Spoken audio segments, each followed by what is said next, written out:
बिस्मिल्लाहिर्रहमानिर्रहीम। अस्सलाम वालेकुम स्टूडेंट्स। बच्चों, आज हम अपने चैप्टर 2 बायोलॉजिकल मॉलिक्यूल्स को रिवाइज करने जा रहे हैं। हम इसमें देखेंगे इसमें इंपॉर्टेंट शॉर्ट कौन से हैं, पेपर पॉइंट ऑफ व्यू से, इसमें इंपॉर्टेंट लॉन्ग कौन से हैं और कुछ इंपॉर्टेंट एमसीक्यूज। हम इनके साथ साथ चैप्टर के कुछ मेन मेन टॉपिक्स को रिवाइज करते चले जाएंगे। हमने सबसे पहले बायोलॉजिकल मॉलिक्यूल्स में बायोकेमिस्ट्री को देखा था। हमने कहा था वो ब्रांच ऑफ बायोलॉजी जो केमिकल एनालिसिस को देखते हैं लिविंग ऑर्गेनिज्म में, उसको हम बायोकेमिस्ट्री का नाम देते थे। हमने कहा मैक्रो और माइक्रो मॉलिक्यूल्स क्या होते हैं। ये बच्चे एक इंपॉर्टेंट शॉर्ट क्वेश्चन जो पेपर में आता होता है, what is the difference between micro and macro molecules. Those molecules having low molecular weight, ऐसे मॉलिक्यूल्स जिनका मॉलिक्यूलर वेट कम होता है उनको बच्चे हम कहते हैं मैक्रो मॉलिक्यूल्स। जबकि जो माइक्रो मॉलिक्यूल्स, सॉरी, इन मॉलिक्यूल्स को बच्चे हम कहते हैं माइक्रो मॉलिक्यूल्स। और मैक्रो मॉलिक्यूल्स ऐसे हैं जिनका वेट बच्चे ज्यादा होगा, जिनका मॉलिक्यूलर वेट ज्यादा होगा उनको बच्चे हम कहते हैं मैक्रो मॉलिक्यूल्स। जिनका मॉलिक्यूलर वेट कम होगा उनको बच्चे हम कहते हैं micro molecules. Low molecular weight वाले माइक्रो मॉलिक्यूल्स। अब माइक्रो मॉलिक्यूल्स में बच्चे हमारे पास एग्जांपल कौन सी आई थी? ग्लूकोज की, अमाइनो एसिड्स की और फैटी एसिड्स की। जब भी डिफरेंस आएगा एग्जांपल लाजमी बीच में देनी है। उसके बाद आज ये मैक्रो मॉलिक्यूल पे, वो मॉलिक्यूल्स जिनका मॉलिक्यूलर वेट ज्यादा था, like carbohydrate, lipids and protein. आपको माइक्रो मॉलिक्यूल में H2O वाटर की एग्जांपल भी दे सकते हैं। मजीद बच्चे हम चले गए थे मेटाबॉलिज्म का, हमने समझा था।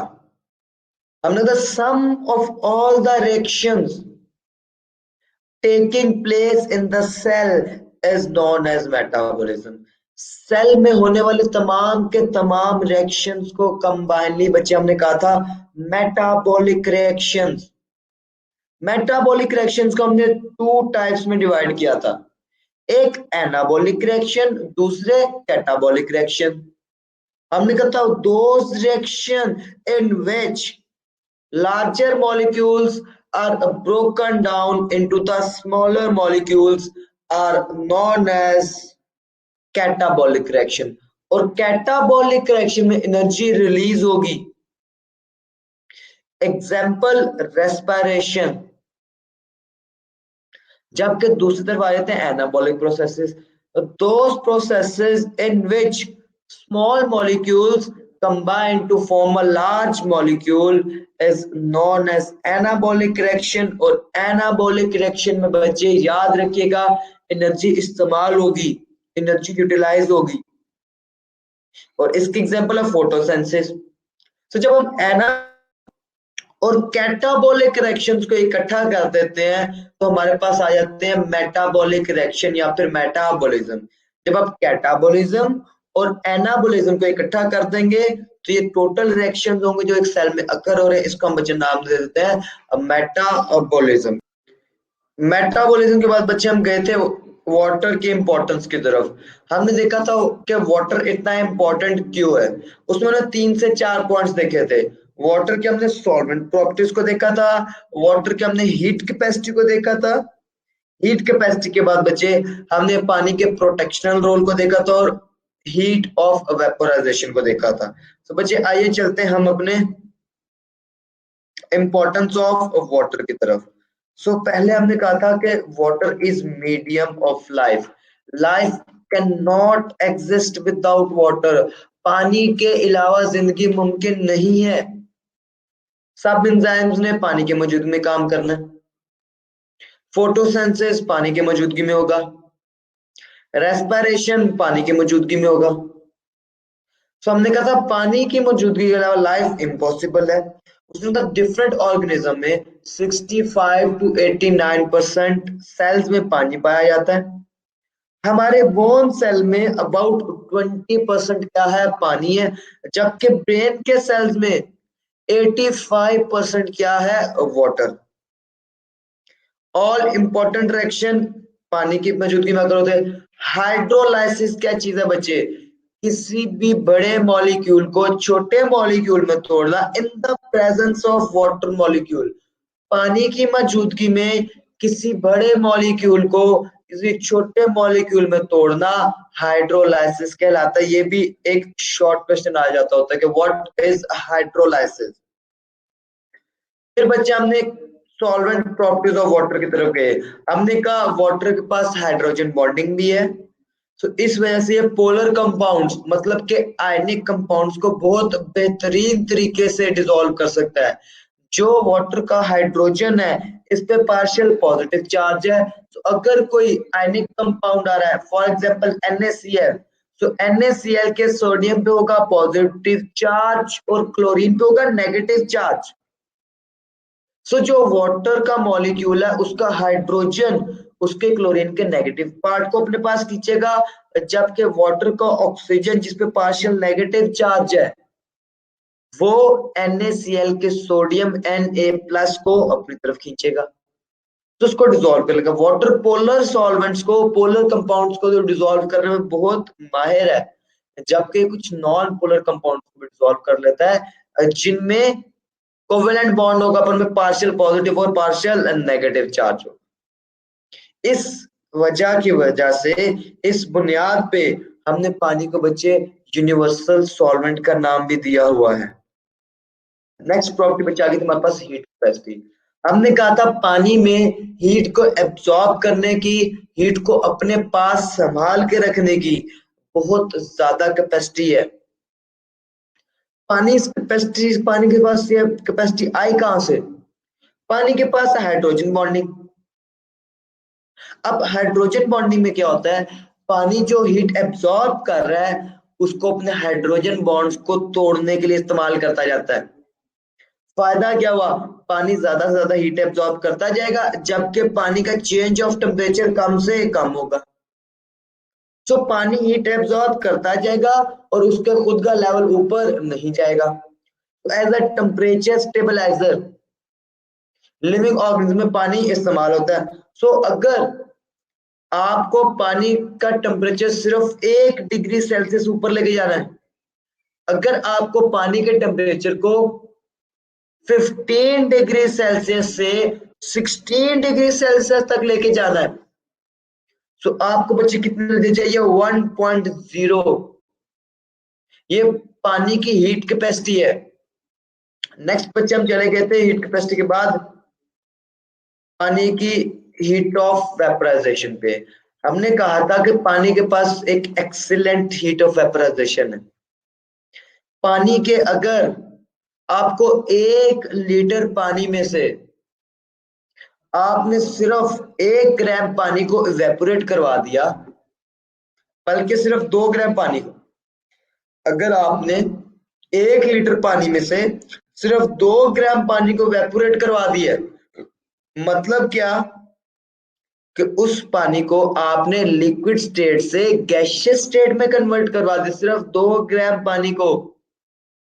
2 ml of water out of 1 litre. So बकाया जो 998 ml पानी बचेगा उसका टेम्परेचर वो जाते हुए 2 ग्राम पानी लो कितना करके जाएंगे? 1 डिग्री सेल्सियस तक। इतनी इंपॉर्टेंस है और इसी वजह से पानी को हम टेम्परेचर स्टेबलाइजर और इवेपोरेशन के लिए भी इस्तेमाल करते हैं। तो अगर आपको 1 लीटर में से सिर्फ 2 ग्राम ऑफ पानी को इवेपोरेट करना पड़ा, तो बकाया जो 998 ml ऑफ वाटर है इसका टेम्परेचर 1 डिग्री सेल्सियस तक गिर जाएगा।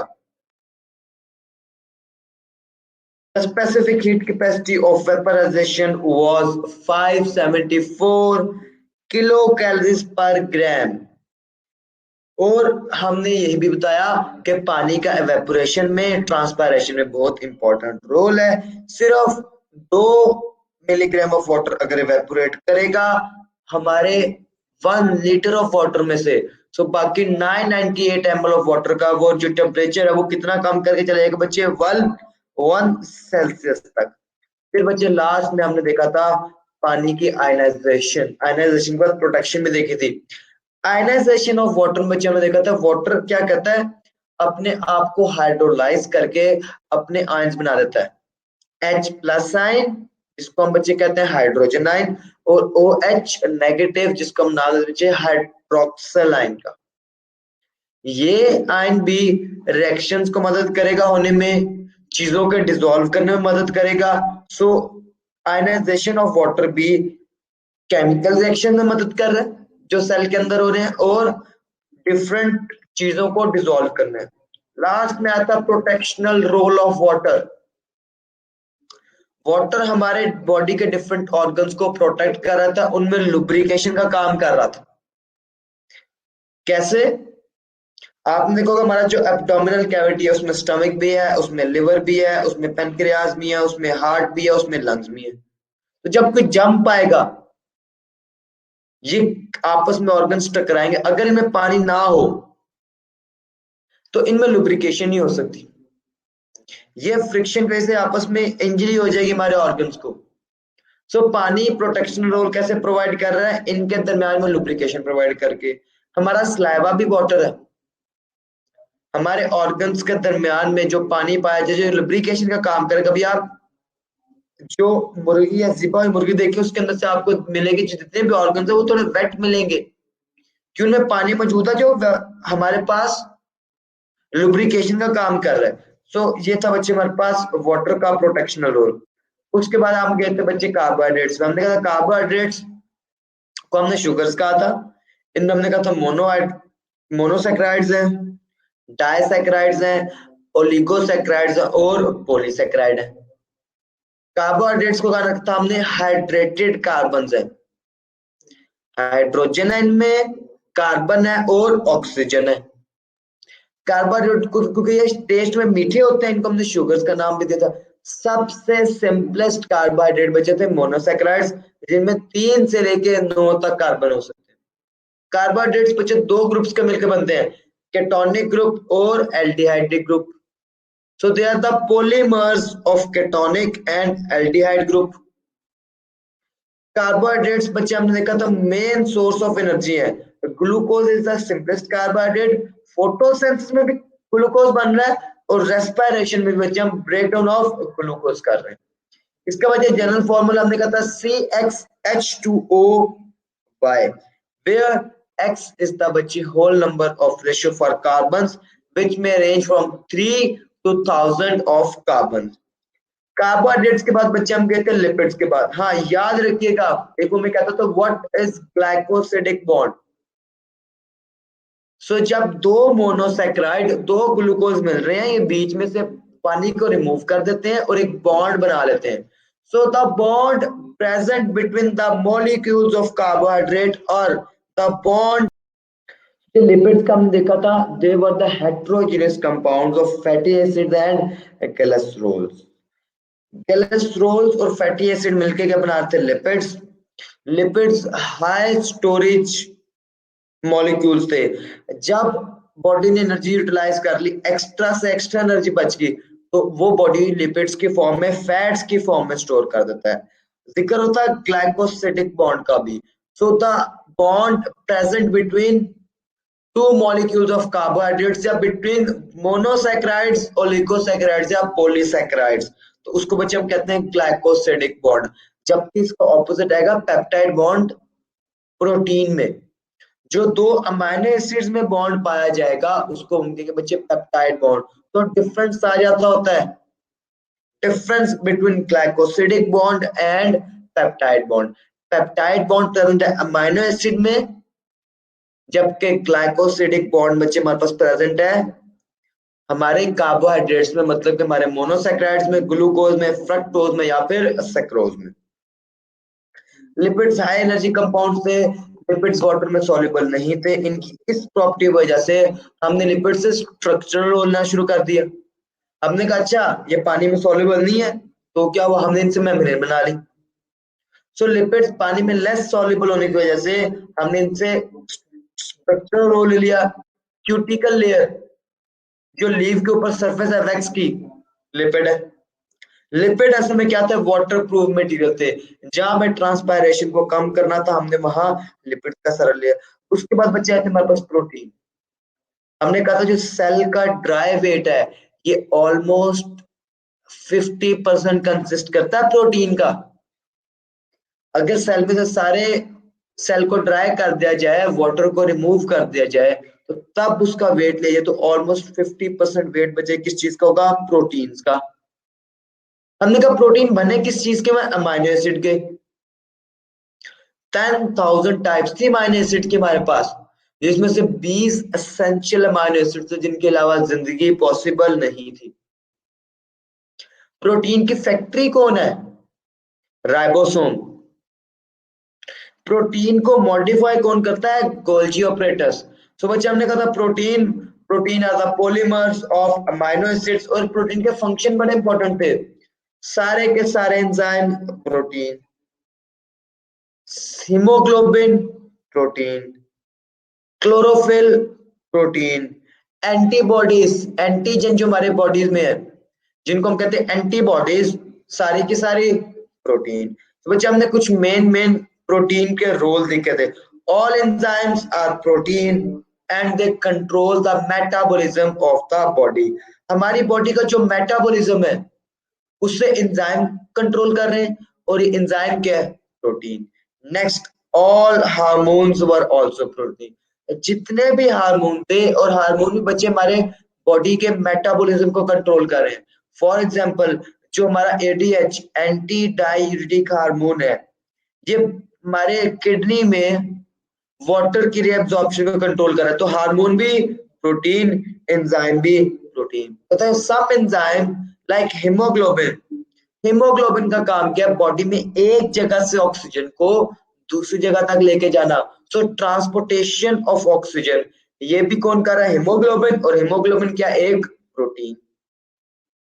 सम प्रोटीन कॉल्ड एंटीबायोटिक्स एंटीबॉडीज, वो प्रोटीन जो हमारे इम्यून सिस्टम में पाई जाती है इनको हम कहते हैं एंटीबॉडीज। और ये भी क्या है? Protein. Defend the body against pathogen, और ये हमारी बॉडी के डिफेंस सिस्टम, हमारे बॉडी के इम्यून सिस्टम में पाई जाती हैं एंटीबॉडीज। और एंटीबॉडीज भी प्रोटीन है। उसके बाद बच्चे हमने कहा था ब्लड क्लॉटिंग प्रोटीन, फाइब्रिनोजिन और ऑर्थोनोजिन, ऑर्थ्रोरोम्बिन। फाइब्रिनोजिन और ऑर्थ्रोरोम्बिन ये ब्लड क्लॉटिंग प्रोटीन है। ये हमारी ब्लड बॉडी में ब्लड को क्लॉट करते हैं। अगर कोई कट लग गया गलती से तो खून की ब्लीडिंग को रोकना ब्लड क्लॉटिंग की वजह से होगा। ये दोनों प्रोटीन्स, ये दोनों हमारी जो फाइब्रिनोजिन और ऑर्थ्रोरोम्बिन है, ये दोनों भी प्रोटीन है। उसके बाद स्पिंडल फाइबर जो बच्चे सेल के अंदर बनते थे during mitosis and meiosis prophase में, तो वो भी बच्चे स्पिंडल फाइबर भी क्या चीज है? Protein. Movement of organs and movement of chromosomes during anaphase cell division are caused by protein, और ये कौन करवा रहा है बच्चे? Spindle fibre. सो ये था बच्चे हमारे पास इंपॉर्टेंस ऑफ प्रोटीन। प्रोटीन के इंपॉर्टेंस के बाद हम गए थे बच्चे प्रोटीन के स्ट्रक्चर पे। हमने देखा था प्रोटीन के मेन बच्चे 4 स्ट्रक्चर थे। जो स्ट्रेट लाइन स्ट्रक्चर था प्राइमरी स्ट्रक्चर, फिर कुछ helical structure spring like structure था, उस स्ट्रक्चर को बच्चे हमने नाम दिया था सेकेंडरी स्ट्रक्चर। जबकि प्रोटीन ने एक जैसे टाई को हम फोल्ड करके स्ट्रक्चर बना लेते हैं, उस स्ट्रक्चर बच्चे हमने नाम दिया था टर्शियरी स्ट्रक्चर का। और लास्ट में क्वांटिटेटिव स्ट्रक्चर। हमने देखा कि प्राइमरी स्ट्रक्चर क्या है? एफ सेंगर एक साइंटिस्ट था जिसने 10 साल केयरफुल वर्क के बाद इंसुलिन का स्ट्रक्चर दिया। उसने कहा इंसुलिन के पास 51 अमाइनो एसिड्स हैं और 2 चेन्स में है, एक अल्फा चेन और एक बीटा चेन। जो अल्फा चेन है इसमें 21 अमाइनो एसिड्स हैं, जबकि जो बीटा चेन है इसमें बच्चे 30 अमाइनो एसिड्स हैं। उसने कहा था प्रोटीन के मॉलिक्यूल का size number of amino acids पे डिपेंड करता है और साइज ऑफ अमाइनो एसिड पे। उसने कहा अमाइनो एसिड की जो लोकेशन है, जो सीक्वेंस है प्रोटीन में, वो बहुत ज्यादा इंपॉर्टेंट है। सिर्फ कोई एक अमाइनो एसिड अपनी जगह से इधर उधर हो गया, सिर्फ कोई एक अमाइनो एसिड अगर अपनी जगह को छोड़ के चला गया तो पूरे का पूरा प्रोटीन का स्ट्रक्चर डिस्टर्ब हो जाएगा और वो प्रोटीन अपने फंक्शन करने में नाकाम हो जाएगी। एग्जाम्पल उसने हमें दी थी बच्चे हीमोग्लोबिन की। हीमोग्लोबिन एक ऐसी प्रोटीन है जिसके पास टोटल 574 अमाइनो एसिड्स हैं, दो चेन्स में, टोटल 4 चेन्स, दो पेयर्स की फॉर्म में, दो अल्फा और दो बीटा। वो कहता है अल्फा चेन में, दोनों अल्फा चेन में 141 अमाइनो एसिड्स है और बीटा चेन में 146 अमाइनो एसिड है। सिर्फ बीटा चेन के एक अमाइनो एसिड का सिर्फ सीक्वेंस चेंज हुआ, वहां से गया नहीं, दूसरे अमाइनो एसिड के साथ रिप्लेस किया। तो हीमोग्लोबिन ने अपना जो उसकी ऑक्सीजन कैरिंग कैपेसिटी थी उसको लूज कर दिया, और इस डिजीज को बच्चे हम नाम देते हैं सिकल सेल एनीमिया, जिसमें प्रोटीन हीमोग्लोबिन अपना फंक्शन करने में नाकाम हो गया, ऑक्सीजन को कैरी करने में नाकाम हो गई। क्यों? सिर्फ एक, सिर्फ एक अमाइनो एसिड ने बीटा मॉलिक्यूल में अपने आप को अपनी लोकेशन से चेंज किया था। सो टर्शियरी स्ट्रक्चर आ जाता बच्चे हमारे पास नेक्स्ट। हमने कहा था जो सेकेंडरी स्ट्रक्चर है अपने आप को एक दूसरे के इर्द गिर्द रोल अप कर लेते हैं, एक दूसरे के गिर्द फोल्ड्स बना लेते हैं, बेंडिंग बना लेते हैं, जिसको हमने बच्चे नाम देते हैं टर्शियरी स्ट्रक्चर का। प्राइमरी स्ट्रक्चर को मेंटेन कर रहा था hydrogen disulphide bond, secondary structure को मेंटेन कर रहा था हाइड्रोजन बॉन्डिंग, जबकि टर्शियरी स्ट्रक्चर को 3 बॉन्ड्स मेंटेन कर होंगे, डाइसल्फाइड बॉन्ड, हाइड्रोजन बॉन्ड और आयनिक बॉन्ड। वो हमें कहता है कि जो टर्शियरी स्ट्रक्चर है इसमें प्रोटीन अपने आप को एक नए तरीके से अरेंज करती है। हाइड्रोफोबिक, लव्स फोबिक का मतलब डर लगना, वो प्रोटीन जिसको पानी से डर लगता होगा वो अंदर की साइड पे आ जाएंगी, और वो प्रोटीन जो हाइड्रोफिलिक है जिनकी पानी से दोस्ती यारी है वो बाहर की साइड पे आ जाएंगे। सो हाइड्रोफोबिक होंगे इनसाइड टर्शियरी स्ट्रक्चर में, हाइड्रोफिलिक होंगे आउटसाइड। क्वांटिटेटिव स्ट्रक्चर क्या था बच्चे? क्वांटिटेटिव स्ट्रक्चर था कि टर्शियरी स्ट्रक्चर में जो लिंकेज बन रहा है, टर्शियरी स्ट्रक्चर की जो हाइड्रोफोबिक प्रोटीन्स हैं इनमें आपस में जो लिंकेज बना के बड़ा सा स्ट्रक्चर बना देते हैं, एक नया स्ट्रक्चर फॉर्म कर देते हैं, उसको उसने कहा था टर्शियरी स्ट्रक्चर। इसके बाद बच्चे हमारे पास एक मेन डिफरेंस आया था फाइब्रस प्रोटीन्स में और ग्लोबुलर प्रोटीन में। फाइबरस प्रोटीन ऐसे जो फाइबर्स की फॉर्म में होंगी, दे और insoluble in water, they were elastic। और सेकेंडरी स्ट्रक्चर, मेन स्ट्रक्चर था बच्चे हमारे पास फाइबरस प्रोटीन में, जबकि जो बच्चे ग्लोबुलर प्रोटीन थी इनमें टर्शियरी स्ट्रक्चर सबसे मेन स्ट्रक्चर था, they were non elastic, they were crystalline in nature। Globular protein were soluble in water, tertiary structure was most important in them। Fibrous protein के example keratin, nail और hair, जबकि globular protein के example haemoglobin, हमारे enzymes, हमारे hormones, ये सब के सब बच्चे हमारे पास किसके एग्जांपल आ रहे थे? ग्लोबुलर प्रोटीन्स की। इसके बाद बच्चे हमने देखा था डीएनए और आरएनए को, इन दोनों को हमने कहा था न्यूक्लिक एसिड क्योंकि इनकी नेचर एसिडिक थी। DNA deoxy ribo nucleic acid, जबकि आरएनए राइबो न्यूक्लिक एसिड।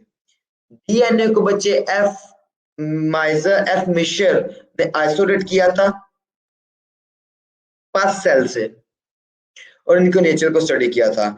ये होते हैं 2 स्ट्रैंड्स की फॉर्म में। डीएनए और आरएनए के मेजर 3 हिस्से हैं, ये किससे मिलकर बनता है? हम कहते हैं न्यूक्लियोटाइड से। न्यूक्लियोटाइड ज्यादा सारे इकट्ठे होते हैं तो किसको बनाते हैं? डीएनए और आरएनए को।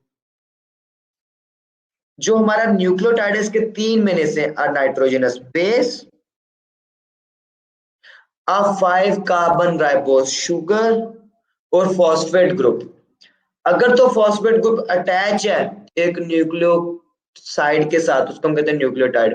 न्यूक्लियोटाइड के सिर्फ राइबोस को, और अगर आप शुगर को इकट्ठा कर लें तो हमारे पास बन जाता बच्चे न्यूक्लियोसाइड।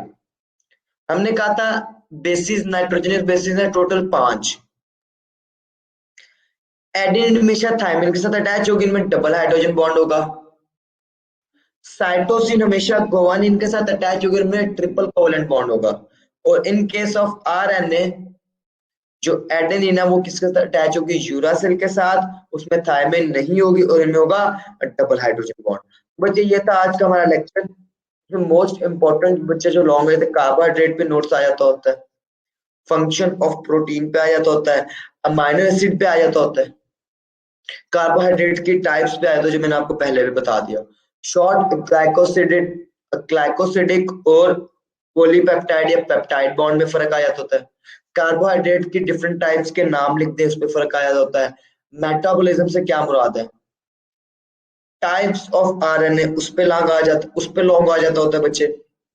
उसके बाद हमारे पास स्ट्रक्चर ऑफ प्रोटीन, इस पे एक इंपॉर्टेंट लॉन्ग हो जाता होता है। सो बच्चे ये था आज का हमारा लेक्चर, उम्मीद इट वाज क्लियर। इंशाल्लाह मिलते हैं कल, तब तक के लिए बच्चे अपना ख्याल रखिएगा।